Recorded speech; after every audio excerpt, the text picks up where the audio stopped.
ដើរកាត់ព្រៃកាត់វាលកាត់ស្រែចម្ការបាទឥឡូវខ្ញុំបានចេញពីប្រាសាទពាំងស្វាយបាទក៏ដើរកាត់ព្រៃនិងកាត់តាមផ្លាយតាមអូរបាទគឺស្បូរដើមឈើនៅសេសសល់និងព្រៃសីបាទតែដុះតាមអូរតាមផ្លាយបាទនេះគឺជាព្រៃដែលនៅតាមស្រែចម្ការគេអត់សូវមានដើមឈើដូចមុនទេដោយសារកាប់គោះធ្វើស្រែធ្វើចម្ការបាទធ្វើចម្ការដលងខ្លះក៏ដាំស្វាយចន្ទីអ្នកខ្លះក៏ធ្វើស្រែបាទនៅសល់តែតាម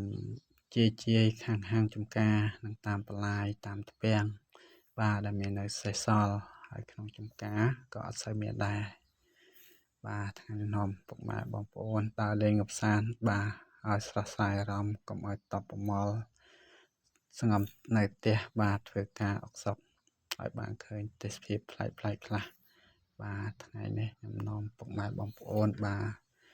នឹងដើរមើលប្រាសាទនានានិងទេសភាពតាមស្រុកស្រែការតាមព្រៃបាទនឹងមានសត្វហើរសត្វយំបាទថ្ងៃនេះបាទដើរ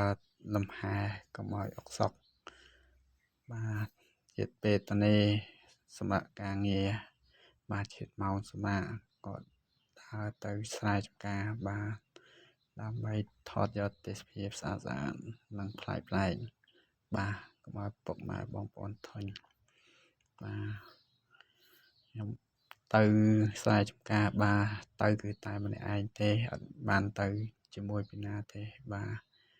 ដើរផងថតផងយកដងទឹកផងកាន់ចនិចផងនឹងដៃបាទដើរព្រៃអត់ដឹងថាយើងជួបអីប៉ះអីបាទចឹងត្រៀមមកចប់តាំងពីទឹកតាំងពីចនិចបាទកុំឲ្យទៅចឹងតែយើងខ្វះចឹងយើងដើរទៅហត់អស់កម្លាំងបាទក៏មាននំខ្លះសម្រាប់តាមខ្លួនពេលឃ្លានបាទក៏ហូបបាទទៅព្រៃវាខែនេះវាក្តៅបាទខែក្តៅចឹងយើងមានការអស់កម្លាំងហើយហត់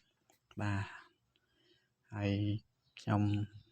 នេះកំពុងតែធ្វើដំណើរបាទកាត់ស្រែចម្ការគេហើយបន្តដំណើរទៅប្រាសាទផ្សេងទៀតបាទដើម្បីថតជូនពុកម៉ែបងប្អូនបានទស្សនាប្រាសាទបុរាណខ្មែរយើងបាទនៅក្បែរគ្នាដែរទេកម្រិតប្រហែលជា2គីឡូដីបាទក្រោយពីចូលមើលប្រាសាទពាំងស្វាយ